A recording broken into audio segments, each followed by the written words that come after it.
High বন্ধুরা, কেমন আছো? আশা করি ভালো আছো। আজকের আমি তেলাপিয়া মাছ দিয়ে পেঁপে আলু ঝোল বানাবো কাঁচা লঙ্কা দিয়ে। এখানে মাছ ভাজা হচ্ছে, মাছ ভাজা হয়ে গেছে। এবার এখানে পেঁপে আলু আর কাঁচা লঙ্কা কেটে রেখেছি। এই তরকারিটা পুরো কাঁচা লঙ্কাই হবে। এখানে তেল গরম হয়ে গেছে, মাছ ভাজার তেলেই তরকারিটা হবে। এখানটা তেজপাতা গোটা জিরে দিয়ে দিলাম।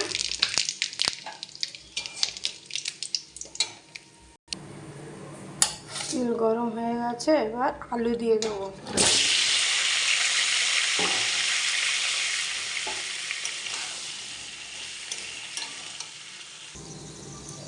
আলুতে একটু নুন দেবো,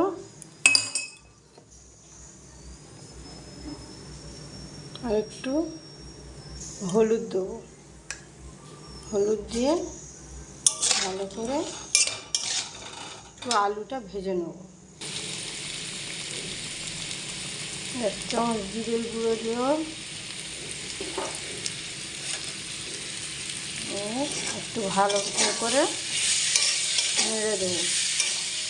ভালো করে উল্টে পাল্টে নেড়ে দেবো। আর তরকারি আলু আর এটা সেদ্ধ হয়ে গেছে, আলু পেঁপে সেদ্ধ হয়ে গেছে। আর আমি জল দেবো।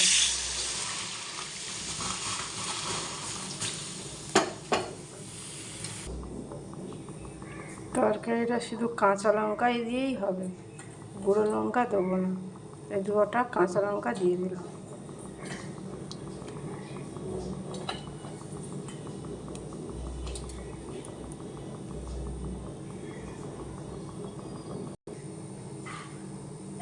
আলু পেঁপেটা সেদ্ধ হয়ে গেছে, দেখো ভালোভাবেই সেদ্ধ হয়ে গেছে, একদমই গলে গেছে। এবার মাছ দিয়ে দেবো।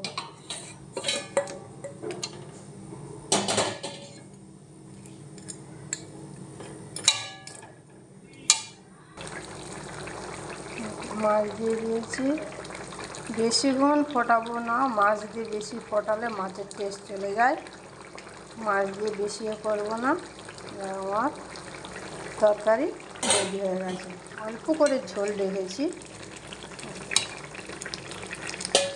আপনারা বাড়িতে এভাবেই ট্রাই করবেন, দেখবেন নিশ্চয়ই ভালো লাগবে।